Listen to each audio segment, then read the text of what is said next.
190개 백화점에만 걸리기엔 너무 멋집니다.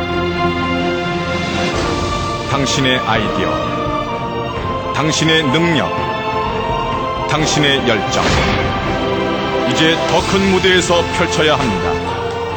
대한민국의 경제 영토를 넓힐 기회, 세계와의 자유무역 협정입니다.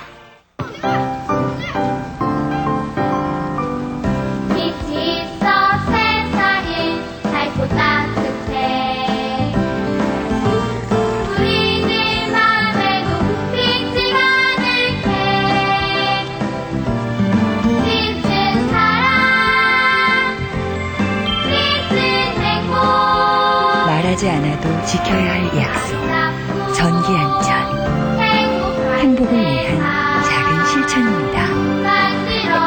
당신의 안전이 가족의 행복입니다. 이 캠페인은 한국전력과 함께합니다.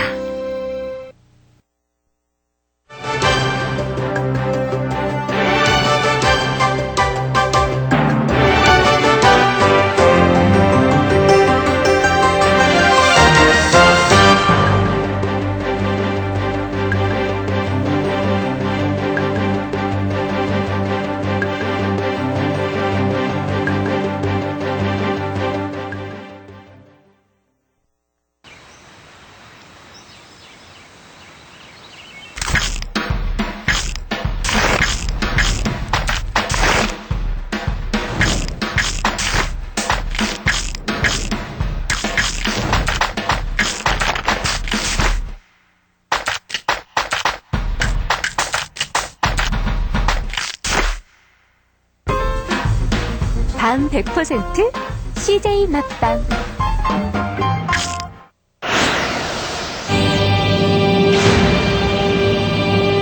하루 늦은 뉴스 속보를 전해드리겠습니다. 어제의 날씨를 말씀드리겠습니다. 어제는 축구팬 여러분 안녕하십니까? 며칠 전 2대0으로 끝났던 축구 경기를 실시간 방송까지 다 되는지 확인하면 결국 DB밖에 없군요. 네, 다 되니까. 디지털 케이블 TV 디비디비디. 먼지 발생, 곰팡이균 살균. 지금 케어스는 나쁜 공기와 싸우고 있습니다.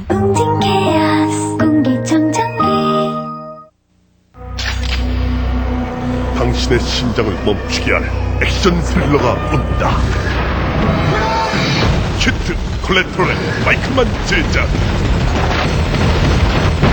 킹덤.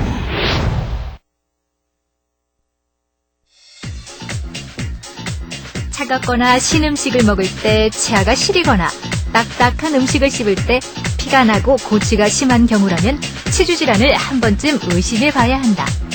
하지만 치주염은 증상이 심하지 않은 상태에서 서서히 진행되기 때문에 질환이라고 여기지 못한 채 방치해두는 경우가 많다. 따라서 치주염으로 병원을 찾는 경우엔 이미 치아를 뽑아야 하는 상태까지 이르게 되는데, 치아 건강을 유지하는 방법과 함께 치주 질환의 원인과 임플란트 치료에 대해 자세히 알아보자.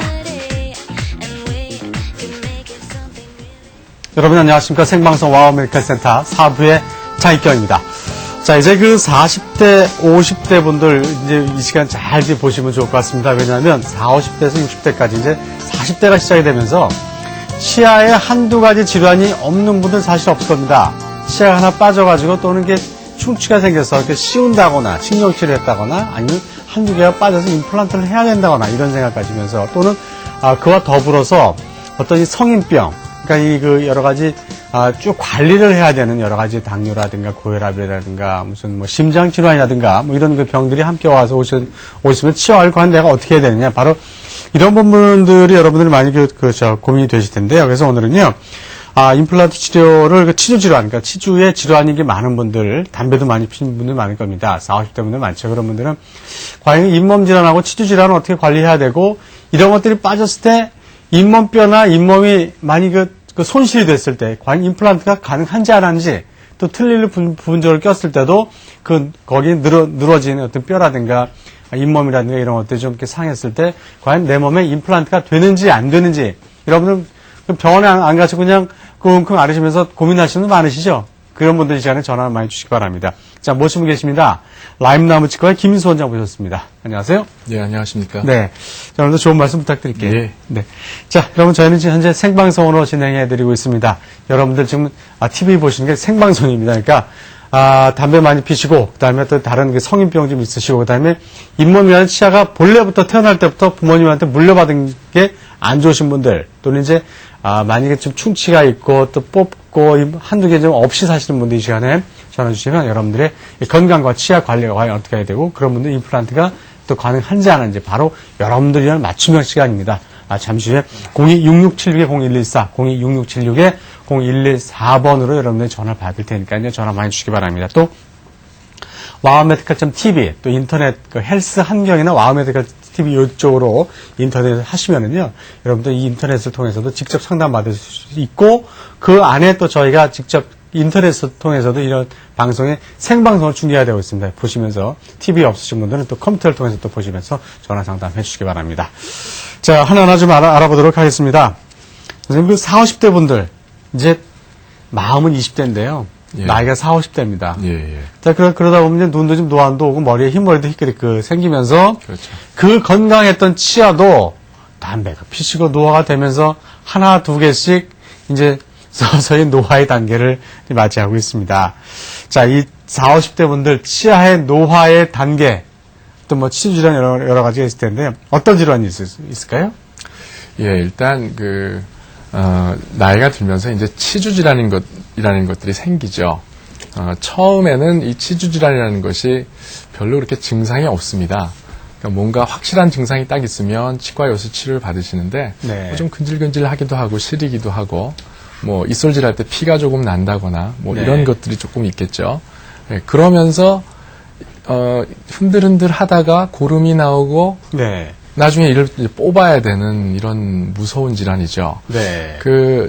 올해 2007년도에 국민 구강건강 실태조사 자료를 보면요. 네. 15세에서 19세까지 치주질환 유병률이 2003년도에는 38.2%에서 네. 27.7%로 떨어졌습니다. 다행이네요. 예, 그리고 부모님들이 아이들을 관리하는 그게 이제 더 많이 좋아졌다는 얘기네요. 예, 맞습니다. 그리고 35세 이상의 치주질환 유병률도 72.4%에서 56.8%로 떨어졌습니다. 근데 아직도 높네요. 예, 높습니다. 네. 근데 우리 앵커님도 말씀하셨지만, 네. 치주질환의 유병률이 이제 많이 떨어지는 추세에 있습니다. 네. 예, 그 얘기는 소득이 이제 올라감에 따라서 네. 이제 치아 건강, 구강 건강에 대해서 관심도가 높아진다는 얘기죠. 네. 또 이제 이런 미디어나 방송에서 또 치아 건강에 대해서 많이 이제 노출을 시키기 때문에 네. 국민들의 이제 덴탈 IQ 수준이 이제 올라가게 됩니다. 네. 그로 인해서 아무래도 관심을 기울이고 치료를 받다 보니까 많이 떨어지는 추세입니다. 그러나 아직도 네. 35세 높아요. 이상을 보면 두 사람 중에 한 명은 치주 질환 환자입니다. 네. 치주 질환이 생기는 여러 가지 이유가 있을 거예요. 원인들이. 예. 어떤 원인들이 30대, 40대 치주 질환 모르고 넘어가는 경우가 많을 겁니다. 우리가 또 치과하고 이 정기 검진 있죠. 건강 검진은 네. 사실 조금 이상 있어도 무서워서 못 가고 네. 이러다 뭐 괜찮겠지 하고 이제 삶이 바쁘니까 넘어가는 경우가 예. 많은데요. 예. 자, 치주 질환의 이 발생 과정을 쭉 살펴보면은 네. 그러시지 않을 것 같다는 생각이 듭니다. 예. 네. 사진 준비되어 있거든요. 예. 치주 질환의 발생 과정을 보게 되면요. 처음에는 이제 처음부터 치주 질환이 치주로 가지 않고 이제 치은염이라고 하는 아주 가벼운 잇몸의 염증 증상으로 나타납니다. 네. 그러다가 이 가벼운 염증 증상이 나타나다가 치석이 이제 끼면서 이게 치주염으로 발전을 하게 되는 거죠. 예. 네, 벌써 보시면 여기 삼각형의 잇몸이 벌써 내려간 게 보이실 겁니다. 네. 이러다가 이걸 이제 방치를 하게 되면 이 치석 안에 있는 세균들이 이제 활동을 계속 하게 되겠죠. 결국은 이렇게 치석이 많아지고 잇몸도 녹고 잇몸 뼈까지 녹기 시작합니다. 이 증상을 가만히 놔두면 이제 고름이 나면서 이가 흔들려서 결국은 이를 빼야 되는 아주 그런 무서운 질환이 되겠습니다. 다음 사진 또 있죠? 진짜 사진이 좀 준비가 되어 있는데요. 결국 이제 그런 과정을 거쳐서 네. 여기 보시면 이가 벌써 이렇게 많이 내려와 있죠. 이 치아들은 다 흔들흔들합니다. 여기도 보면 잇몸 사이가 틈이 다 벌어지고 흔들흔들하고요. 위에 이 치아를 보시면 멀쩡해 보이시지만 치주 수술도 다 받았고 했지만 결국은 흔들흔들해서 나중에 다 뽑은 치아가 되겠습니다. 네. 여기도 보시면 이렇게 잇몸 뼈가 다 드러나는 것을 볼 수가 있습니다. 그러네요. 예. 자, 그 30대, 40대, 50대 분들의 치아, 주변에 있는 분들의 치아를 보는 것 듯한 느낌이 드는데, 네. 이게 그 치주 질환은 왜 어떤 이유 때문에 이렇게 생기는 거죠? 예, 그 치주 질환의 이유는 예. 여러 가지 설이 있습니다. 네. 여러 가지 설이 있는데 그 중에서도 세균설이 가장 많이 받아들여지는 그런 잇몸 설입니다. 입안에 있는 세균. 예, 네. 예, 세균설이 가장 많이 받아들여지는데요. 주로 이제 그 구강 내에 있는 치태와 치석 안에 있는 세균들이 문제가 되겠죠. 네. 그리고 부정교합이라고 해서 치아는 서로 다 닿게 돼 있는데 교합이라는 예. 것이 치아가 서로 닿는 것을 말하는데 어느 한 군데가 먼저 닿거나 덜 닿거나 하는 게 부정교합이 되겠죠. 네. 그 중에서 먼저 닿는 게 있으면 그 먼저 닿는 게 있으니까 먼저 나온 것이 이제 정을 맞는 거죠. 쉽게 말해서. 네. 그러면 그 교합압을 많이 받게 되다 보니까 치주 질환이 생기고요. 예. 그러나 이런 모든 것들은 뭐 전신적인 어떤 전신 질환이나 영양 장애나 만성 감염이나 대사 장애나 이런 허약한 사람 또 임신을 해가지고 호르몬이 아하. 이제 바뀌는 사람 네. 이런 사람들에서 생깁니다. 결과적으로는 보면 세균과 그리고 또 이 본인 그 환자 자체의 어떤 면역 능력들 네. 이런 것들이 이제 복합적으로 작용을 해서 그 치주 질환이 이루어진다고 생각을 하시면 됩니다. 예. 근데 이제 우리 대부분의 이 국민 여러분들은 치아가요. 이렇게 좀 아파야 병원에 가세요. 네, 못 참을 맞습니다. 정도로 아프고 예. 막 이래야 되는데 적당히 아파서 안 가시는 것 같아요. 안 가죠. 쓸데없이 참을성이 많으세요. 그런 건 좀 참을성 없어도 되는데. 근데 이게 아파서 가시면 이미 좀 때가 좀 늦은 상태가 되지 않을까 그런 생각이 드는데 어떻습니까?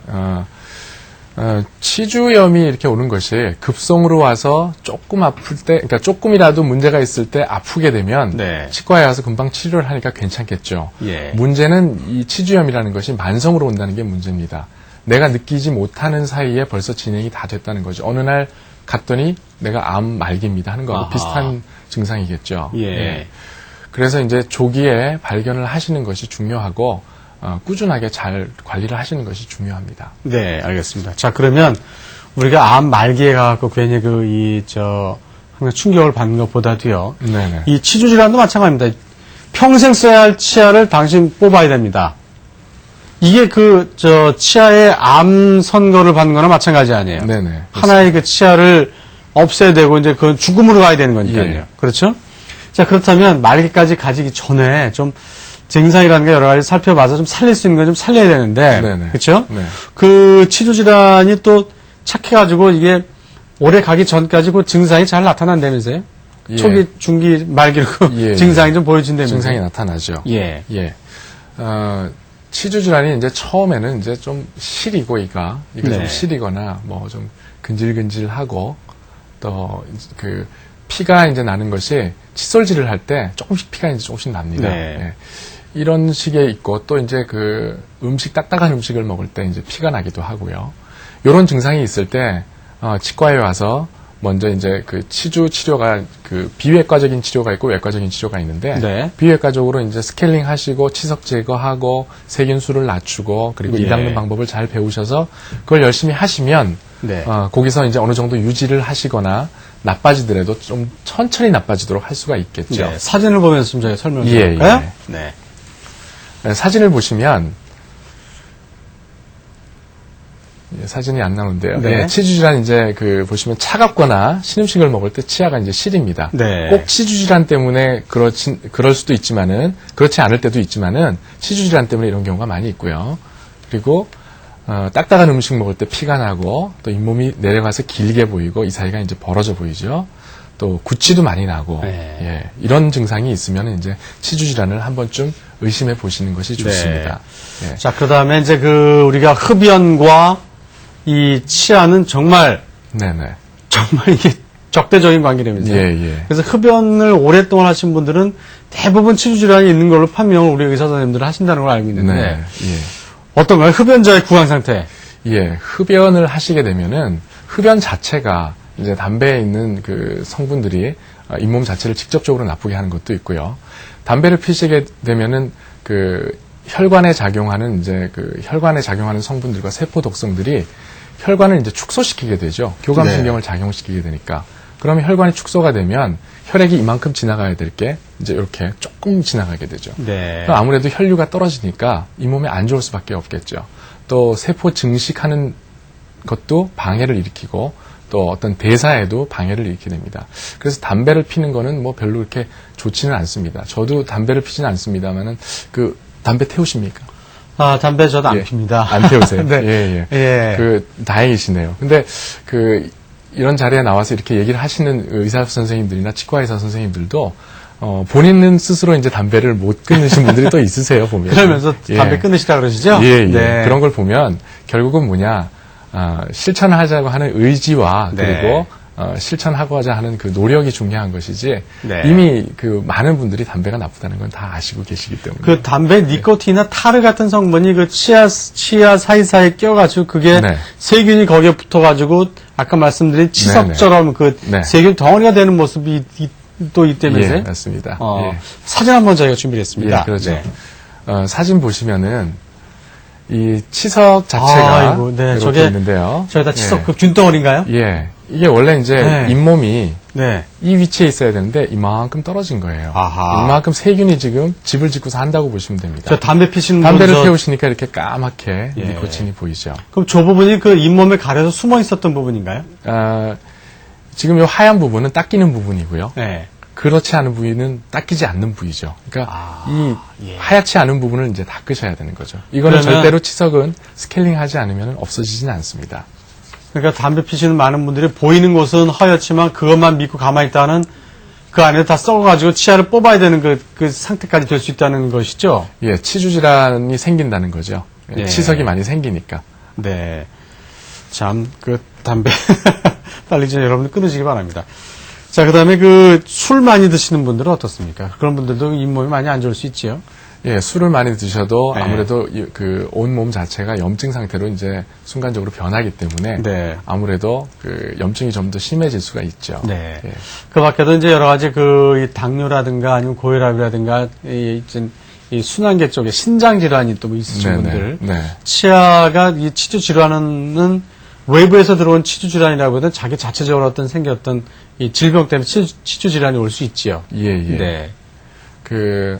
그런 것도 있지만은, 2007년도 봄에 뉴 잉글랜드 메디신이라는 저널이 있습니다. 이 저널에 치주 질환과 심장 질환에 관해서 연구를 한 논문이 실렸는데요. 네. 이 논문에 보면, 치주 질환이 있는 사람들을 치료를 한 사람과 치료를 안 한 사람 120명을 갖고 치료를 했어요. 네. 치료를 했더니만 심장 기능이 이제 좋아진다는 네. 그런 연구가 나왔습니다. 또 동맥경화에 있는 환자들을 수술을 한 다음에 네. 그 안에 세균을 배양을 했더니만은 예. 거기서 무슨 세균이 나오냐면 무섭게도 치주 질환을 일으키는 세균이 거기서 나옵니다. 그 그렇죠. 얘기는 무슨 동맥경화를 말이냐면 일으키는 그 세균이 동맥경화 환자를 수술을 하고 수술했더니 그 수술한 부위를 네. 배양을 시켜봤더니 아하. 거기서 이제 그런 세균이 나옵니다. 그 세균이 나온다는 얘기는 무슨 얘기냐? 치주 질환에 있는 세균이 혈류를 타고 온몸을 돌다가 심장에 가서 거기서도 문제를 일으키는 거죠. 예. 그럼 염증이 되고 하기 때문에 네. 혈관의 유연성 자체가 이제 없어지게 돼서 혈관이 이렇게 유연해야지만이 혈류량이 잘 통할 텐데 그렇죠. 그러지 못하고 이게 딱딱한 거예요. 그러면 아무래도 심근경색이나 뇌졸중이나 뇌졸중 그리고 네. 동맥경화나 이런 질환들이 일으킬 수 있는 가능성이 높아진다고 합니다. 재밌는 논문이네요. 예, 그래서 예. 치주 질환을 생각하실 때 네, 치아만을 단순하게. 단순히 네. 생각하실 게 아니고 이제는 전신 건강을 생각하셔야 된다고 보시면 됩니다. 네. 자, 어쨌든 몸은 하나니까 그렇죠. 우리 맞습니다. 몸은 하나니까 치주 질환에 있었던 그 세균들이 혈류를 타고 심장이라든가 뇌에 가가지고 뇌에 대한 어떤 그 데미지라든가 심장의 데미지를 일으킬 수 있다. 여러분 그걸 꼭 기억하시기 바랍니다. 자, 그다음에 인공 치아를 이렇게 다 이제 뽑아야 되잖아요, 결론은요. 네네. 그다음에 이제 임플란트를 좀 집어넣어야겠는데 네. 인공 치아 종류는 몇 가지가 있죠? 인공치아는 이제 네. 한 3가지를 나눌 수가 있습니다. 예. 네, 그림을 보시면요. 첫 번째로 보통 이제 치아가 이제 빠지게 되면은 예전에 이제 고전적으로 이제 하는 방법은 브릿지라고 해가지고 네. 이를 하나 빠졌을 때 양쪽에 있는 치아를 깎아서 이제 3개를 엮어서 이렇게 해놓는 방법이 있습니다. 네. 이렇게 하는 방법은 뭐 보통 3일에서 일주일 정도면 끝나고요. 네. 이렇게 하는 방법은 이제 치료비는 아무래도 좀 더 저렴하겠죠. 네. 근데 단점은 이 치아를 깎아야 된다는 그런 단점이 있습니다. 그리고 여러 개가 빠졌을 경우에는 틀니를 한다거나 부분 틀니를 하게 되겠죠. 예, 이렇게 하면 한 2달 정도, 3달 정도 기간이 걸리고요. 나오는 힘은 자연치아의 한 20% 정도 나오신다고 네. 생각을 하시면 됩니다. 그리고 요즘에는 이제 이렇게 인공치아를 많이 해놓죠. 임플란트라고 하는 인공치아를. 네. 임플란트는 자연치아의 한 80% 정도 힘이 나온다고 보시면 됩니다. 네, 알겠습니다. 네.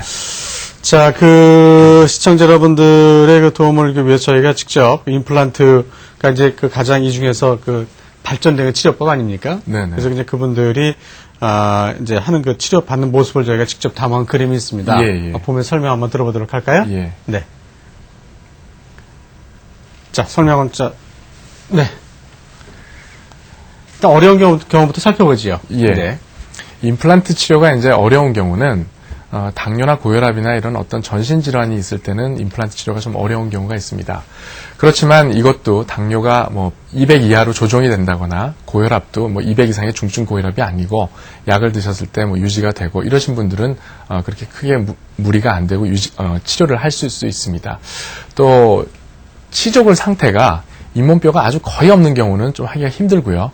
또 신경하고 너무 가까워 있는 경우도 시술을 하기가 조금 어려운 경우가 있습니다. 꼭 안 된다는 경우가 아니고 이런 경우는 어렵기 때문에 여러 가지 부가적인 거를 많이 하셔야 됩니다. 네.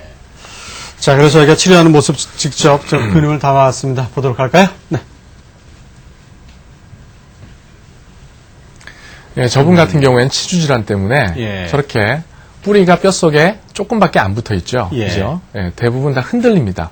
예, 조만큼 이제 붙어 있는 거죠. CT를 촬영을 해가지고 길이와 두께를 지금 분석을 하고 있는 중입니다. 네. CT를 찍으면 저렇게 길이뿐만 아니라 두께가 나오기 때문에 네. 잇몸을 이제 째지 않고도 안에 있는 상태를 정확히 알 수 있죠. 네.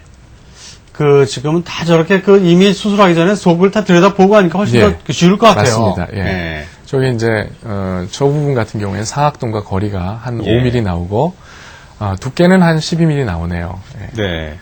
그리고 이제 입체적으로 이제 저렇게 CT를 찍으면 저렇게 볼 3차원 수가 동영 있죠. 이 영상을 다 보면서 이분은 예. 뼈가 얼만큼 남아있고, 두께는 얼만큼 되고, 예, 맞습니다. 그렇죠? 잇몸이 얼만큼 상해 있는지, 뼈에 얼만큼 붙어 있는지가 다 확인이 되네요. 예.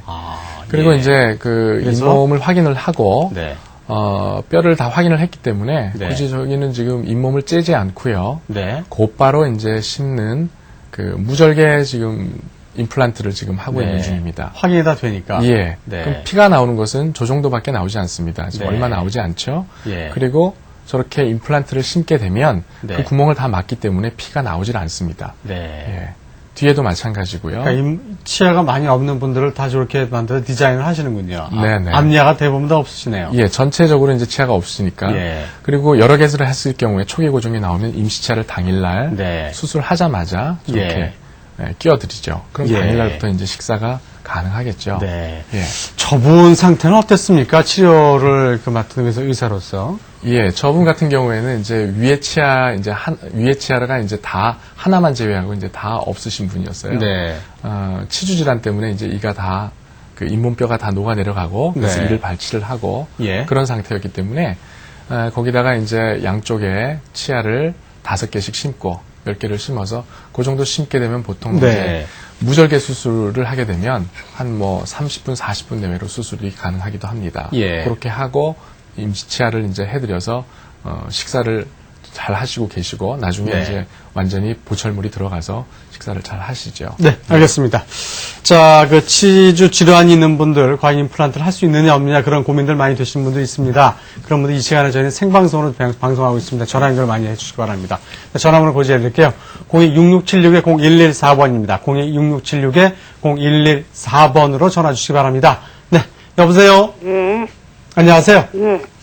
네. 자, 어떻게 좀 불편하신지요? 임플란트를 하는데요. 네. 한 사람 중에들 보니까, 그냥 처음에 이렇게 임플란트 이렇게 심고 바로 이렇게 그걸 꼈다가, 네. 한 몇 개월 기다렸다 이렇게 하던데, 또 어떤 사람은 또 2차 수술을 또 하고 했다는 사람이 있고 그래서, 네. 2차 수술하면 아무래도 2번 고생이잖아요. 네. 그러니까 왜 어떤 사람은 그렇게 그냥 한 번이고 예. 어떤 사람은 두 번이고 예. 어떤 사람도 금방 되는데 어떤 사람은 예. 금방 안 되느냐 예. 뭐 이런 것이 궁금하신 거죠? 예. 그 선생님의 지금 상태는 어떠신지요? 아, 저는 지금 예.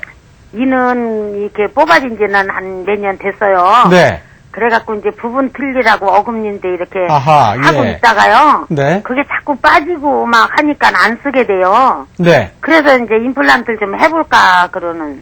예, 알겠습니다. 네. 설명 좀 해주실까요? 예, 어머니 무슨 말씀인지 예, 얘기를 제가 잘 들었고요. 임플란트 수술하는 방법은 이를 이제 빼자마자 곧장 임플란트를 심는 방법도 있고요. 또 이를 빼고 뼈 이식만 해놓고 기다렸다가 나중에 임플란트를 심는 방법이 있고요. 또 임플란트를 심을 때 한 번에 그 임플란트를 심어서 지대줄을 잇몸 밖으로 노출을 시키는 방법도 있고 그렇지 않고 2차 수술을 하는 방법도 있습니다. 그런 것들은 환자의 잇몸과 잇몸뼈의 상태에 따라서 달라지게 됩니다. 그러니까 뼈가 좋고 그리고 잇몸도 좋아서 초기 고정이 잘 나오면은 1차 수술로 모든 것을 다 해결할 수 있고요. 그렇지 않은 경우에 뼈가 모자라고 내지는 초기 고정이 안 좋은 경우에 또 잇몸뼈 이식을 해야 되는 경우에는 2차 수술을 해야 되는 경우도 있습니다. 잇몸뼈 이식을 하면서 임플란트를 동시에 심으면서 그 1차로 수술을 할 수 있으면은 1차로 수술을 하고요. 그렇지 않은 경우에는 어쩔 수 없이 이제 2차적인 수술 방법을 택하셔야 됩니다. 그거는 환자분의 잇몸뼈하고 잇몸 상태에 따라서 좀 틀립니다. 또 그 치과의사 선생님에 따라서 어떤 분들은 이제 두 번에 나눠서 수술하는 걸 좋아하는 걸 선호하시는 분도 계시고요. 어떤 분들은 한 번에 하는 걸 선호하시는 분도 계십니다. 그러니까 그런 상황에 따라서 틀리니까 그거는 치과의사 선생님하고 얘기를 한번 잘 해보시는 게 좋으실 것 같고요. 지금 어머님은 지금 그 이를 뺀 지 이제 오래되셔가지고 틀니를 하고 계신다고 하는데 그 위에 뼈 그 상악입니까 하악입니까? 여보세요? 여보세요? 네, 윗니가 빠지셨어요? 아랫니가 빠지셨어요? 아, 빠진 거는 위에 거가 빠져 있고요. 네. 네. 밑에 거도 전부 같이 해야 되게 생겼거든요. 예, 근데 이제 예. 밑에 거는 이제 그 옛날에 그 한 일을 다 뜯어내고 이제 다시 뽑아서 해야 되고. 네. 그러면은 예, 그걸 하루에도 할 수 있는 건가? 예. 보통 일반적으로요. 이를 뽑고 나면은 잇몸뼈 자체가 이제 녹게 됩니다. 녹게 되기 때문에 시간이 지나면 지날수록 잇몸뼈가 얇아지게 되죠. 근데 특히 상악보다는 윗턱보다는 아래턱이 그 구치부 같은 경우에는 조금 더 빨리 얇아지는 경향이 좀 있습니다. 예, 그래서 그 틀니를 하시고 계신데 만약에 임플란트를 하시길 원하시면은 빨리 가셔서 하시는 게 좋습니다. 시간이 지나면 지날수록 잇몸뼈가 많이 녹거든요. 네. 자, 빨리 가까운 병원을 가셔가지고요. 차일피 미룰 상황이 아닙니다. 그럼 치아를 밑에 받치고 있는 그 뼈가 빨리 녹아서 더 힘들어지신다고 하니까 빨리 전문병원에 가시기 바랍니다. 고맙습니다. 네. 건강하시고요. 자, 잠시 후에 또 전화 한번 받기로 하고요. 아까 이제 이 화면 속에서 CT로 이렇게 치아 상태를 쭉 먼저 보고 살펴보고 이렇게 치아를 씹는 모습을 봤어요. 그 사진이 궁금한데요. 사진도 네네. 준비했는데 그걸 또 좀 자세히 설명을 좀 해주실까요? 예, 그걸 한번 볼까요? 예. 여기 보시면은 엑스레이를 보통 일반적으로 찍으면 치아의 길이를 알 수가 있죠. 하지만 CT를 찍으면 잘랐을 때 단면도를 알 수가 있습니다. 그러니까 폭을 알 수가 있는 거죠. 네. 그러면 잇몸을 째기 전에 폭을 이미 알고 있으니까 수술하는데 이제 계획을 세우기가 좋죠. 네. 예전에는 그 엑스레이만 찍어가지고 이제 수술을 많이 했습니다. 네. 한데 이제 지금은 CT가 나와 있어서 CT를 많이 찍죠. 예. 그 예전에 엑스레이가 없었을 때도 가령 만약에 이를 뽑는다고 한다면은 이를 뽑을 때 엑스레이 없이도 이를 예전에는 뽑았어요. 네. 예. 하지만 그러다 보니까 그 안에 뭐가 있는지 알 수가 없죠. 그렇죠. 알 수가 없으니까 만약 예. 그 안에 혈관종 같은 게 있다. 그럼 이를 뽑으면은 뒷감당이 안 됩니다. 그건 네. 사망에도 이를 수 있습니다. 하지만 엑스레이라는 게 있기 때문에 미리 확인하고 그 안에 뭐가 있는지를 확인하고 이제 치료를 하는 게 되겠고요. 네. 또 CT라는 게 나왔기 때문에 이제는 이 3차원적으로 더 많은 것을 볼 수가 있죠. 그래서 예. 수술하기 전에 훨씬 더 정확한 수술 계획을 예측을 할 수가 있는 겁니다. 네, 그렇군요. 네. 자, 미리 보고 전쟁을 한다는 것이죠. 그러니까 예를 들어서 적이 어디 있는지 예, 맞습니다. 벽 뒤에 적이 몇 명인지를 네네. 알고 이미 전쟁을 하는 거니까 훨씬 예, 더 정확한 이 치료가 될 수 있다 이런 말씀이신데 그 임플란트를 심는 장면을 살펴보니까 이렇게 펀칭을 이렇게 이용해서, 장치를 이용해서 이 잇몸에 그 한 후에 드릴을 이렇게 심으시더라고요. 네네. 그 임플란트를 심는 일반적인 수술과 조금 차이가 있는 것 같습니다. 네네. 어떤 차이가 있을까요, 이건? 예, 그 잇몸을 네. 예전에는 고전적인 수술 방법은 이제 엑스레이만 보고 수술을 했기 때문에 네. 그냥 잇몸을 절개를 다 하고 그리고 나서 그 안에를 확인을 해서 뼈를 확인을 하고 임플란트를 심었습니다. 그렇죠, 예. 예, 하지만 CT가 있는 상황에서는 잇몸을 째지 않고도 그 잇몸 안에 있는 잇몸과 잇몸 뼈 상황을 알 수가 있기 때문에 네. 굳이 잇몸뼈가 충분하고 잇몸이 충분할 경우에는 네. 이를 째지 않고 구멍 하나만 내서 수술을 할 수 있죠. 네. 예, 사진을 한번 보시면요. 그럴까요? 예. 네. 이제 고전적인 수술 방법은 이렇게 잇몸을 잽니다. 예. 그러면 아무래도 이제 이렇게 피가 좀 뼈를- 나겠죠, 그죠? 뼈를 그래서 좀 뼈를 살펴보고, 확인하고 예. 심고 꼬매고 하는 이런 과정을 거칩니다. 잇몸이 다시 네네. 붓는데도 굉장히 통증이 심하고 시간이 오래 걸릴 거예요. 네네. 음식 먹는 것도 좀 예. 불편하고. 하지만 이게 뼈가 충분한지 확인이 되는 상황에서는 네. CT를 찍어서 이렇게 길이와 두께를 확인하고 두께가 충분하다. 아하. 그러면은 구멍 하나만 뚫어서 이 구멍을 네. 통해서 수술을 해서 임플란트를 심기 때문에 심는 시간도 뭐 빠르면 한 2분에서 한 5분 정도 면을 하나를 네. 심을 수가 있습니다. 그리고 나중에 이렇게 보철물을 올리게 되겠죠. 네. 예, 이런 식으로 보철물을 올리게 됩니다. 예.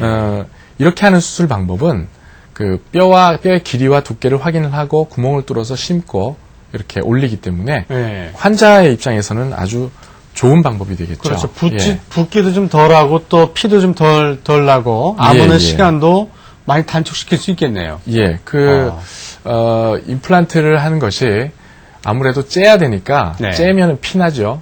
피가 나면 붓죠.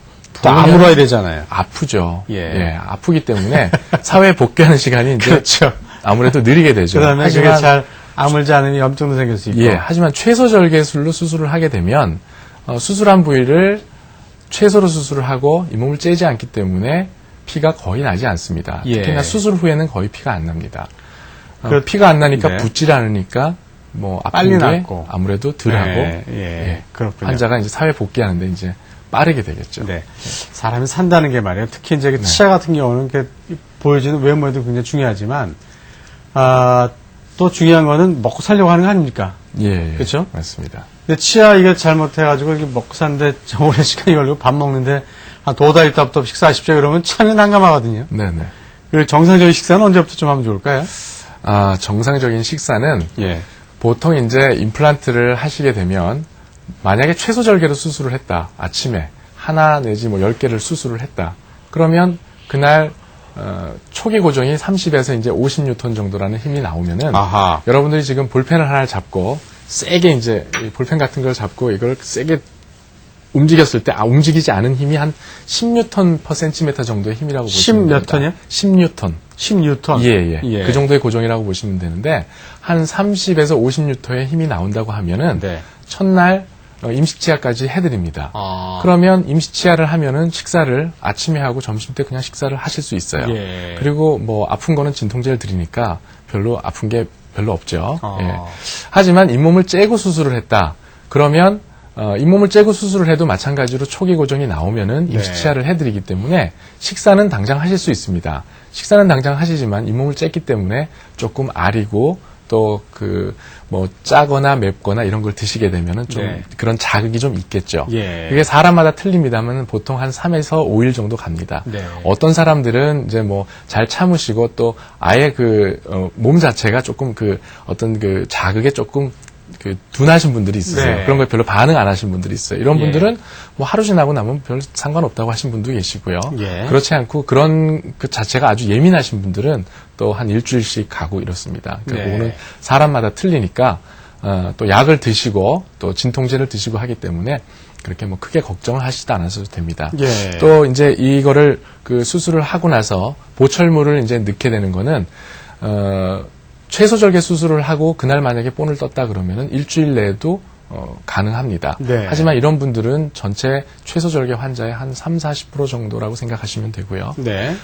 나머지 환자분들은 고전적인 방법대로 3에서 5개월 정도 기다렸다가 네. 보철물을 올리셔야 됩니다. 네. 그러니까 내원 횟수가 몇 번 더 늘어날 수 있죠. 또 보철을 하는데 보철 그 개수가 임플란트 개수가 늘어났다. 그럼 난이도가 있기 때문에 또 한두 번 정도 더 내원을 하셔야 되고요. 보통은 그 임플란트 만약에 하나를 하신다 그러면은 한 3-4번 정도에서 5번 정도 내원하시면 보통은 됩니다. 네, 그렇군요. 자, 그래서 여기서 비교 이해가 좋은 치주 질환의 임플란트 치료 사례를 저희가 여러분 참고하시라고 몇 장 사진을 준비했는데요. 네네. 보도록 할까요? 네네. 자료를 보시면요. 이분 같은 경우에 지금 보시면 뼛속에 뿌리가 잡고 있는 것이 아주 조금밖에 없습니다. 예. 치주 질환 때문에 이가 지금 다 흔들리시고 계시고요. 아래 치아도 소구치 부분은 많이 흔들리고 있는 상황을 볼 수가 있습니다. 네. 그래서 여기는 다 발치를 하고요. 당일날 이렇게 심고 그리고 당일날 임시치아를 해서 당일부터 식사를 가능하게 해드렸고요. 그리고 한 3개월 정도 걸려서 치료를 완전히 끝낸 모습을 보시게 되겠습니다. 네, 알겠습니다. 또 있죠? 네. 요 사진이 그래서? 이제 요렇게 이제 처음에 오셨는데 요렇게 끝나게 된 거죠. 그리고 사이가 많이 또 이렇게 벌어진 게 다 좋아졌네요. 예. 네. 이제 뽑고 나서 여기를 임플란트를 다 해드리니까 예. 이렇게 음식물도 안 끼고 입이 흔들리고 뽑아야 되는 아프고 냄새 나고 이제 그런 것들이죠. 네네. 미리 좀 뽑아야 되는. 보시면 이분 같은 경우에는 위에가 이제 치주 질환 때문에 이는 다 뽑으셨고요. 요 2개는 흔들흔들합니다. 네. 그래서 요걸 뽑고 위에 다 임플란트를 해드리고 네. 아래도 마찬가지로 임플란트를 하신 사진이 되겠고요. 네. 또 있죠? 예. 여기 보시면 네. 아래 같은 경우에 아래 치아들은 이제 3개에다가 3개를 걸어서 네. 이건 아주 짱짱하게 아주 흔들리지 않고 있는 모습을 보일 수가 있습니다. 요 2개는 흔들리고요. 네. 치주 질환이었지만 남아있는 뼈 자체가 아주 좋으세요. 이분 같은 경우에는. 그래서 굳이 잇몸을 째지 않고 곧바로 이제 수술을 해서 쇄도절개 수술을 해서 이렇게 심었고요. 네. 이렇게 심은 상태에서 임시치아 당일날 하고 네. 나중에 또 한 3개월 뒤에 이렇게 끝낸 모습을 보시게 되겠습니다. 네. 낭정도 네. 저걸 하면서 제거할 수 있다면서요? 네네. 네. 간혹 이제 그 치아 뿌리 끝에 이렇게 낭종이 이렇게 생기는 경우가 있습니다. 네. 그럼 이걸 놔두면 얘가 점점 커지기 때문에 네. 이걸 뺐죠. 낭종을 다 수술을 해서 빼고 그리고 나서 여기에 뼈 이식을 해놓고 이렇게 뼈 이식을 해놓고 나면 오래 기다리셔야 됩니다. 네. 한참 기다리셨다가 임플란트를 심고 그리고 이제 끝낸 모습을 보시게 되겠습니다. 예. 그 시술 결과는 환자의 건강 상태나 잇몸 상태에 따라서 좀 많이 틀릴 수 있죠? 예, 그렇습니다. 네. 수술이라는 것은 네. 보통 이제 그 임플란트 수술을 하게 되면 지금은 임플란트가 나온 지 이제 한 50년 이상 됐기 때문에 네. 수술하는 방법 자체가 많이 좋아지고 그리고 예후가 어떻다라는 것에 대해서 어느 정도 많이 밝혀진 상황입니다. 네. 하지만 이런 것들은 수술을 하게 되면 보통은 95% 이상은 성공률이 오지만 네. 5% 정도는 실패 확률이 있습니다. 예. 그 5%는 이제 보면 물론 그 의사가 잘못 심어서 그럴 수도 있지만은 대부분의 경우에는 환자의 전신 상태가 안 좋다든가 예. 초기에 술 담배를 좀 하신다든가 네. 이런 상황이 되면은 실패할 가능성이 있습니다. 아하. 그래서 전신 예. 상황이 이제 전신적으로 조금 허약하신 분들은 네. 아무래도 조금 성공률이 떨어질 가능성이 조금 있죠. 네. 하지만 그 대부분 환자들은 95% 6% 정도는 성공을 합니다. 그래서 네. 그 임플란트 수술 경험이 아주 풍부하신 그런 치과의사 선생님을 찾아가시는 게 예. 좋습니다. 알겠습니다.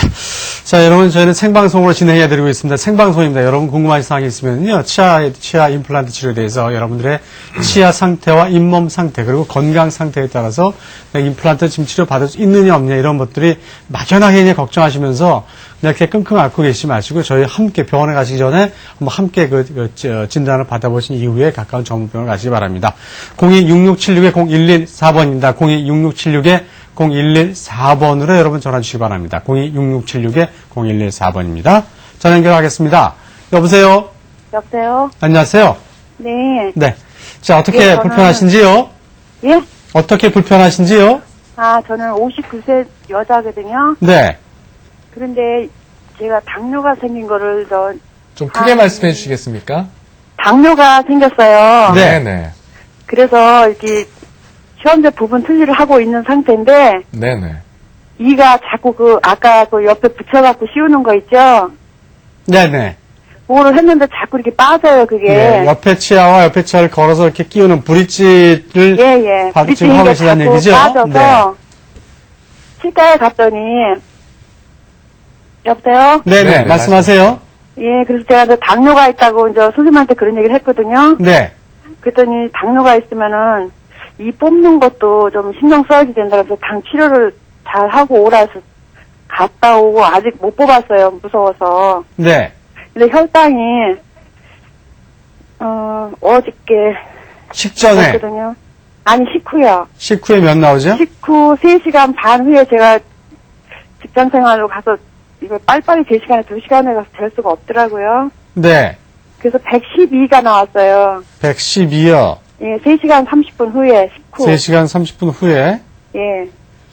아, 3시간 30분 후에, 네네. 75 나오고. 네? 식전에는 네. 75 나오고. 약을 드시고 계신가요? 예, 예. 그러면 당뇨는 잘 관리가 되고 있는 거죠, 지금?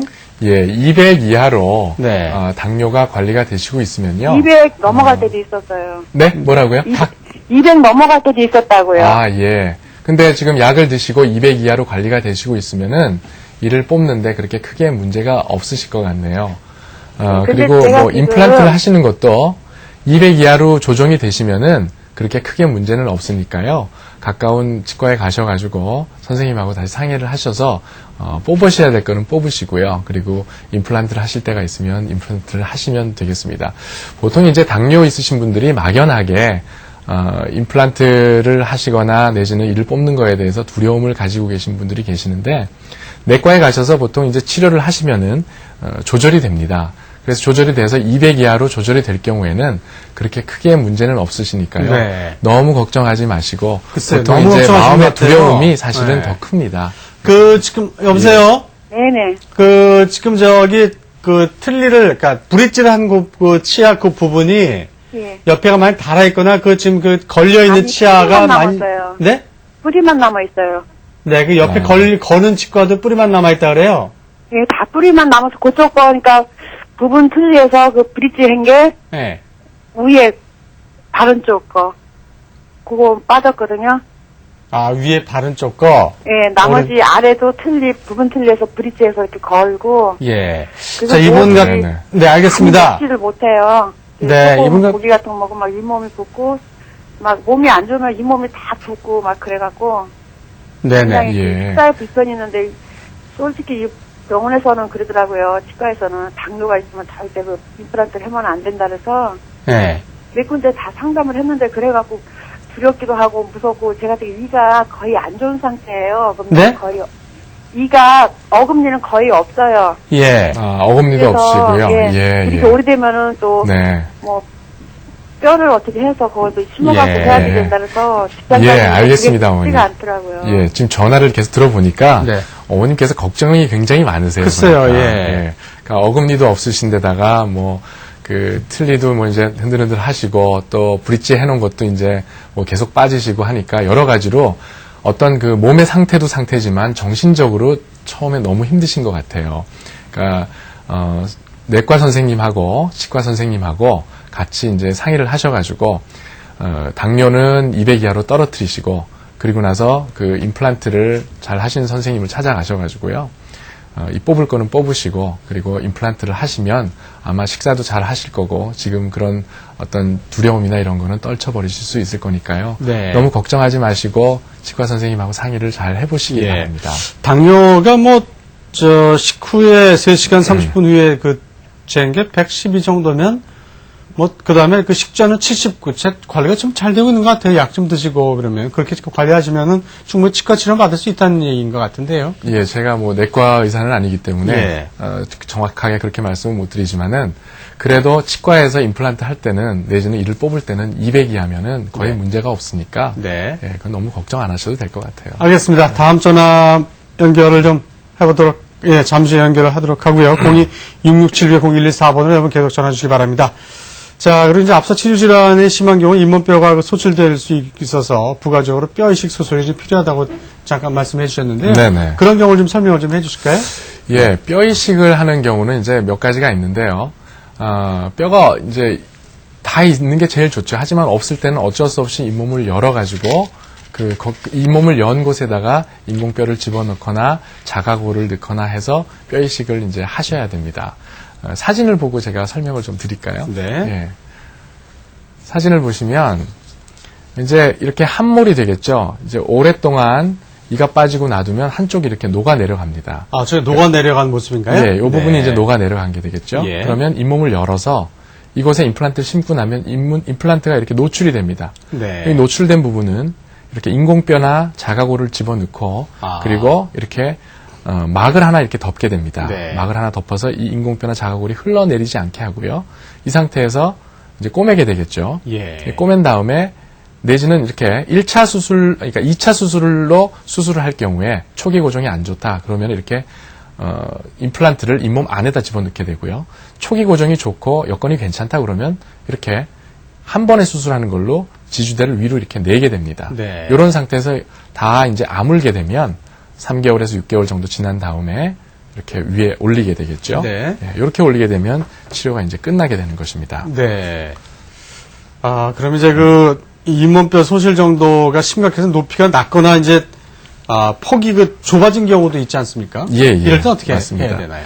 예, 방금 보신 사진이 이제 폭이 좁아졌을 때 이제 수술하는 방법이 되겠고요. 만약에 이제 폭이 문제가 아니라 아예 높이 자체가 낮아진 경우가 있습니다. 네. 아주 오래되시면은 높이 자체가 낮아져서 신경관까지 거리가 이제 얼마 없기 때문에 네. 임플란트를 심기가 굉장히 좀 어렵게 되겠죠. 예. 아무래도 그런 경우에는 이제 인공뼈 이식을 높이를 올리는 인공뼈 이식을 해야 됩니다. 네. 이것도 사진을 보고 잠깐 설명을 드릴까요? 네. 예, 사진을 보시면 원래 이제 그 뼈의 높이는 이 점선에 보이는 높이입니다. 하지만 이제 시간이 이를 빼고 오래 되시면은 네. 지금 보시는 것처럼 이렇게 뼈가 밑으로 이제 녹아 내려갑니다. 네. 그러면 신경관과 이 남아있는 뼈가 얼마 없죠. 네. 여기다 임플란트를 심기가 어렵게 됩니다. 이런 경우에는 이렇게 잇몸을 열고, 턱뼈에서 요 앞부분에서 내지는 요 뒷부분에서 내지는 뭐 갈비뼈나 머리나 뭐 이런 여러 군데서 뼈를 이렇게 이식을 해와서 요걸 요 위에다가 이렇게 얹고요. 네. 그리고 나사를 고정을 합니다. 그리고 그 사이에는 인공뼈나 자가골을 집어넣고 요걸 이제 막으로 씌우게 되겠죠. 네. 그 다음에 이렇게 꼬맵니다. 꼬매고 나서 6개월 이상 기다리고 나면 이 전체가 다 거의 이제 뼈가 이제 만들어지겠죠. 예. 만들어지고 나면 이 나사는 이제 빼고요. 그 네. 위치에다가 임플란트를 심고 그 다음에 꼬매서 다 아물게 되면 그 다음에 이렇게 인공 보철물을 네. 완성하게 되겠습니다. 예, 그렇군요. 네. 자, 저렇게 해서 이제 끝났다는 얘기죠? 네네. 네. 뼈 이식 수술 중에 상악동 이식술이라는 말도 많이 좀 쓰시는데요. 네네. 어떤 경우에 이 위쪽이죠, 이게요? 예, 이 공간이 맞습니다. 이렇게 비어 있는데. 예. 네, 그거 좀 설명을 좀 해주실까요? 예, 보시면은 예. 우리 몸에서 이 광대뼈 있는 곳이 이제 예. 상악동이라는 곳인데요. 네. 모델을 제가 좀 보고 설명을 해드리겠습니다. 네. 여기 보시면 이 부분이 이제 광대뼈 있는 데고요. 예. 이걸 보시면 요 앞부분이 요 앞부분이 여기가 이제 비어 있는 곳이죠. 네. 이 부분이 이제 그 상악동이라는 곳인데 이게 이제 이를 뽑고 나면은 상악동 자체가 내려오게 됩니다. 그래서 이 뼈와 상악동까지의 거리가 얼마 남지 않게 되죠. 그렇게 되면 이 밑에서 구멍을 이렇게 뚫습니다. 구멍을 뚫어서 이 구멍으로 인공 뼈가루를 집어넣어서 이렇게 위로 이제 올리게 되겠죠. 네. 위로 올리게 되면 요 상악동 자체가 올라가면서 이 뼈 자체의 길이가 높아지게 됩니다. 네. 그러면 이제 거기에 임플란트를 심을 수 있는 이제 쉽게 말해서 건축물을 지을 때 집을 지을 수 있는 이제 땅을 만드는 거죠. 네. 그래서 땅을 만들어 놓고 그곳에다가 이제 임플란트를 심게 되겠습니다. 예, 그렇군요. 그 내용을 이제 여러 가지 좀 들어보니까 참 뼈가 없는 곳엔 뼈까지 심어가면서 네네. 그렇죠. 네. 근데 이렇게 굳는 시간이 좀 있을 거 아니에요. 예. 얼마나 걸릴까요? 예, 그 사진을 보면서 제가 설명을 좀 해드릴까요? 네. 보통 이제 상악동 이식술이라는 걸 하게 되면요. 네. 사진을 좀 보여주십시오. 예. 보시게 되면 원래 이제 이렇게 이가 이제 2개 빠지신 분이죠. 상악의 구치부에. 네. 그런 경우에 엑스레이를 찍어보면 여기 길이가 보이죠. 그리고 CT를 찍었을 때 요 안에 그 상악동 내막이 이렇게 보이게 됩니다. 이 내막이 건강한 걸 확인을 하고 밑에 구멍을 이렇게 하나 뚫습니다. 요 구멍을 통해서 이렇게 인공뼈 이식을 이렇게 올리게 되겠죠. 네. 이렇게 올리면 뼈 자체가 이만큼 생겼죠. 네. 그럼 이곳에다가 임플란트를 이렇게 심게 되겠습니다. 예. 한데 만약에 이렇게 뼈를 넣는데 불구하고 남아있는 뼈가 워낙 얇아서 초기 고정이 나오질 않는다고 하면 이 상태, 뼈 이식한 상태로 기다리셔야 되고요. 그렇지 않으면 이렇게 임플란트를 집어넣은 상태에서 네. 초기 고정이 잘 나오면 한 5개월 정도 기다리고요. 아하, 예. 초기 고정이 잘 나오지 않으면 이 상태에서 8개월 정도를 기다리셔야 됩니다. 네. 그래서 이런 식의 상악동 이식술을 시행할 수가 있습니다. 예, 또 그렇군요. 어떤 경우는 이제 이 뼈가 지금 여기는 좀 많이 있는데요. 1, 2mm 정도 남아 있는 경우에도 안에 상악동 내막이 건강하고 하면은 네. 걱정하지 않고 이렇게 위에 이렇게 그 인공뼈 이식을 할 수 있습니다. 네, 그래요. 지금 저렇게 보니까, 사람에 따라서 근데 굳는 시간이 좀 많이 틀리지 않을까요? 네. 뭐 네네. 많이 붙여야 할 사람이 있고, 또 적게 그 뼈를 좀 이식해서, 네네. 그러니까 이제 우리 그 벽에다 못 박을 때, 벽이 얇고 못이 길면 이게 쫓아나가잖아요. 네. 근데 여기다 시멘트라든가 벽을 또 두껍게 해야 이 못이 이만큼 박혀도 튼튼하게 박힌다는 얘기 아니에요? 예, 적절한 예입니다. 그럼 예. 시멘트가 굳는 시간이 사람마다 좀 틀리고 종류마다 좀 틀릴 것 같은데. 대부분은 한 8개월 정도 기다리는 걸로 생각을 아하. 하시면 됩니다. 예. 예. 상악동 이식술을 하고 나서는 네. 8개월 정도를 기다리신다고 생각하면 되고요. 네. 그러나 상악동 이식술도 몇 미리 하질 않고 네. 2, 3mm 정도 하고 대신 자기 뼈 자체가 많이 있는 상태가 되면은 초기 고정이 또 잘 나온다고 하면은 오래 기다리지 않고 3에서 5개월 정도 기다린 다음에 보철물을 해낼 수도 있습니다. 네. 그 자기 뼈도 있지만 만든 뼈도 있습니까? 이 뼈는 이제 자가골도 있고 예. 인공골도 있고 이제 네. 여러 가지 종류가 있습니다. 그러니까 네. 다른 사람의 이제 사체에서 이제 인공뼈를 이제 기증을 예. 받아서 그거를 이제 처리를 다 해서 네. 안에 어떤 미네랄 같은 걸 다 빼고요. 네. 거푸집만 남겨놓고 네. 그걸 이제 갈아가지고 그걸 이제 상품으로 이제 나오는 것들이 있습니다. 네. 내지는 이제 아예 합성을 하는 합성골도 있고요. 네. 뼈의 종류는 이렇게 여러 가지가 있습니다. 예, 알겠습니다. 네. 근데 임플란트가 이제 많은 분들이 다 좋은 걸 다 아시는데 이게 네. 비싸가지고 이게 좀 싸질 때 좀 할래요 이런 분들이 주변에 좀 많으세요. 네네네. 이 좀 어떻게 안 될까요? 예, 임플란트를 이제 제일 좋은 거는 자기 치아 개수가 사람은 오른쪽으로 7개, 왼쪽으로 7개, 그 다음에 사랑니가 하나씩 있습니다. 네. 그러니까 사랑니는 제외하고 7개니까 한쪽, 두쪽, 그리고 아래쪽, 이쪽 하니까 24개겠네요. 28개가 있습니다. 28개. 아, 예, 네, 좀 상상을 28개가 못했네요. 있습니다. 네. 예, 저도 순간 헷갈렸네요. 네. 예. 근데 28개가 있는데 개수대로 다 해내는 건 좋지만 네. 경제적인 부담 때문에 안 되는 경우가 있습니다. 예. 그런 경우에는 몇 개만 심고 거기다가 임플란트 틀니를 하게 되면은 네. 또 이제 사용을 할 수가 있죠. 아하. 자, 그래서 임플란트 틀니 사례를 저희가 여러분 참고하시려고 네. 비교적 이해가 좋은 모습들을 이렇게 한 장 준비했습니다. 보면서 좀 예. 참고하실까요? 예. 네. 사진을 보시면 이렇게 위턱이 이제 다 녹았죠. 뼈가 별로 없습니다. 그래서 심으려고 해도 그 상악동 상태도 좋지 않고 해서 상악의 이제 앞부분에다가 4개를 심고요. 여기다가 똑딱이 단추를 달아서 네. 이렇게 해서 여기다가 이제 틀니를 이렇게 끼게 되겠죠. 네. 이렇게 해놓으면 틀니가 딱 붙어 있기 때문에 또 기능을 그냥 틀니만 하는 것보다 훨씬 좋은 기능을 하실 수가 있습니다. 네. 자, 틀니 환자 잇몸 상태까지 저희가 보도록 할까요? 다음 사진 보도록 하겠습니다. 네. 이가 빠지고 나면 이제 이게 녹습니다. 이렇게 네. 예, 뼈 자체가 녹는데 두께도 녹고 나중엔 길이까지 녹게 되죠. 예. 이렇게 녹게 되면은 이제 이런 경우에는 뼈 이식술을 한다거나 해서 이제 임플란트를 하시거나 네. 하셔야 됩니다. 그래요.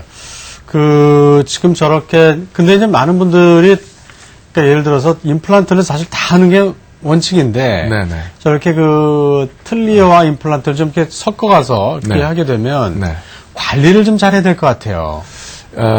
틀니와 임플란트를 섞어서 하시게 되면은, 네. 아무래도 이제 양쪽에 이제 7집씩 살고 있는데, 네. 그럼 14집이지 않습니까? 근데, 그렇죠. 그 14집에다가 이제 4집만 심어 놓고, 이제 나머지 이제 10집의 기능을 4집이 이제 담당을 하니까, 네. 아무래도 이제 입천정을 덮어야 되는 그 틀니를 사용을 하게 되는 거죠. 부담스럽겠네요. 예. 네 집에서 다른 집 다 먹여 살려야 될 거 아니에요? 쉽게 말해서요. 네. 예, 다른 집을 먹여 살려야 되니까 부담스럽죠, 아무래도. 네. 예. 그렇기 때문에, 틀니를 쓰시게 될 경우에는 아무래도 이제 부담이 좀 갈 수가 있습니다. 하지만 그렇게 해서라도, 그냥 틀니를 하는 것보다는 임플란트 틀니를 하시는 게 아예 내 집 자체도 없는 것보다는 훨씬 낫기 때문에 그렇게 네. 하는 거거든요. 예. 그러니까 관리를 잘 해주셔야죠. 아무래도 네. 잘 닦으시고. 그래요. 그 이가 없으신 분들을 보면은 이가 없기 때문에 이제 몸이 마르신 분들이 있으세요. 연세 드신 분들 중에서 전신적인 질환이 없는데도 불구하고 예. 그런 분들은 자세히 살펴보면은 이가 이제 많이 빠지신 분들이 계십니다. 네. 예. 그런 분들을 이를 회복해서 기능을 회복해 놓으시면 살도 다시 찌시고 예, 이렇게 되니까 네. 치아 건강을 관리를 잘 하셔야 됩니다. 예, 알겠습니다. 네. 지금 많은 분들이요. 제가 이렇게 많은 분들을 이렇게 많이 쓰는 이유는 그 치아 치과에 자꾸 안 가려고 하시는 분들이 많아요. 네네. 아무리 저렇게 정보를 드려도 네. 그냥 아프니까 나네 이러고 이제 그러신 분들이 많아요. 그래서 네네. 표현을 쓰는데 임플란트를 한 번 하면 이거는 돈 들여서 하는 거니까 영구적이다. 네. 또는 이거는 치주질환이 네네. 이제 했으니까 이건 내 치아가 아니까 뭐 치주질환 생기겠어? 뭐 이렇게 생각하는 분들이 많으세요. 예. 어떠신지요? 자연 치아 같은 경우에는 이가 썩는 치아 우식도 있고 그리고 잇몸 질환인 치주 질환도 있습니다. 이 두 가지가 자연 치아는 다 나타날 수가 있죠. 하지만 임플란트는 썩는 건 없습니다. 근데 치주 질환은 똑같이 자연 치아와 생길 수가 있습니다. 그렇기 때문에 임플란트를 하시기 전에 치석 제거를 하는 스케일링을 깨끗이 하시고요. 그리고 이 닦는 방법을 잘 배우시고 임플란트를 해놓고 난 다음에 관리를 잘 하셔서 네. 치주 질환이 안 생기도록 관리를 해주셔야 됩니다. 그렇지 예. 않으면 치주 질환이 생겨서 임플란트도 또 망가질 수도 있죠. 네, 알겠습니다. 네. 자, 어쨌든 그 가장 좋은 또 예방법은 이 단순한 이 칫솔질에서 있다면서요? 예. 네, 칫솔질 또 항상 그 깨끗하게 3분 하라는데 3분이 너무 길더라고요. 근데 3분은 꼭 해야겠죠? 예, 모든 일이 다 그렇습니다만 기본이 제일 중요한 건데 문제가 일어나고 나서 그걸 해결하려고 하면 시간도 많이 들고 돈도 많이 들고 여러 네. 가지 불편한 상황이 많이 오죠. 하지만 문제가 일어나지 않게 예방을 하게 되면 그런 시간을 하루에 조금씩만 들이면은 굳이 돈과 그리고 자기의 시간과 이런 정열을 낭비를 하지 않을 수 있죠. 네. 하루에 이제 식후에 하루 3번 식사를 하시면 3번 다 그리고 식후 3분 안에 3분 동안 하라는 얘기는 네. 치아의 이와 잇몸 사이를 구석구석 닦기 위해서는 치과 의사가 아니고 다들 전문가가 아니지 않습니까? 네. 하기 때문에 3분이라는 시간을 들여야지만이 할수 이와 있다. 이 사이에 내지는 이와 잇몸 사이에 있는 찌꺼기를 다 청소를 해내실 수가 있어요. 네, 청소 시간은 3분이다. 예, 그렇죠. 네, 알겠습니다. 자, 오늘 생방송으로 보내드린 와우 메디컬 센터 4부 여기까지 좀 저희가 해야 되겠고요. 오늘 시간에 라임나무치과 김인수 원장과 함께했습니다. 감사합니다. 예, 감사합니다. 네. 자, 방송 도중에 전화 연결 안 되신 분들은요, 026676-0114, 0266-0114번으로 계속 저희가 전화 연결하고 있습니다. 많은 참여 부탁드리고요. 또, 아래 나오는 그 인터넷 홈페이지 와우메디컬.tv와 헬스 한경을 통해서도 여러분 직접 받을 수 있습니다. 자, 이제 좀 맞춰야 될 시간인데 4부 여기까지 마치고 5부에서는 노안 치료요법에 대해서 알아보는 시간 준비했습니다. 저는 다음 주에 다시 인사드리겠습니다. 고맙습니다.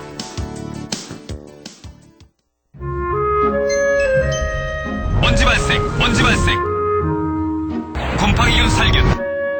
지금 케어스는 나쁜 공기와 싸우고 있습니다.